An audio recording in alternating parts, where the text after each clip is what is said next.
હાલ એક ખૂબ જ દુઃખદ સમાચાર સામે આવી રહ્યા છે। લગ્નના નામે છેતરપિંડીના અનેક કિસ્સા અવારનવાર સામે આવે છે।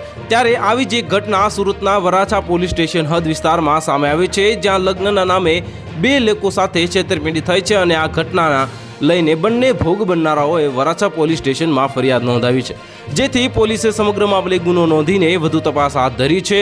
અને બનાવની જો વિગતવાર વાત કરીએ તો સુરતના વરાછા પોલીસ સ્ટેશન હદ વિસ્તારના રવજીભાઈ રૂપારેલિયા તેના પરિવાર સાથે રહે છે અને રવજીભાઈના દીકરા અતુલના લગ્ન કરાવવા માટે રવજીભાઈ સારી કન્યાની શોધખોળ કરી રહ્યા હતા। ત્યારે રવજીભાઈનો સંપર્ક કાપોદરા વિસ્તારમાં આવેલ બજરંગનગર સોસાયટીમાં રહેતા વિપુલ કાનજી મહેતા સાથે થયો હતો અને વિપુલે રવજીભાઈને જણાવ્યું હતું કે તમારા પુત્ર અતુલના લગ્ન કરવા હોય તો મારી પાસે કેટલીક યુવતીઓના ફોટા આવ્યા છે અને જો તમારા દીકરાની યુવતી પસંદ પડે તો લગ્ન ગોઠવી દઈશું।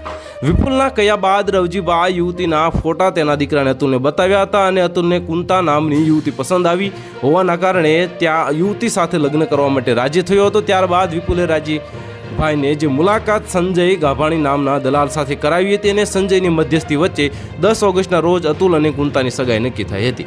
તો હાલ માટે આટલું જ, મળીશું નવી અપડેટ સાથે। જો તમને અમારા વિડીયો પસંદ આવતા હોય તો વિડીયોને લાઇક કરી દેજો, ચેનલને સબસ્ક્રાઇબ કરી બાજુમાં આવેલા બેલ આઇકનને દબાવી દો, જેથી તમને આવા સમાચારની અપડેટ મળતી રહે।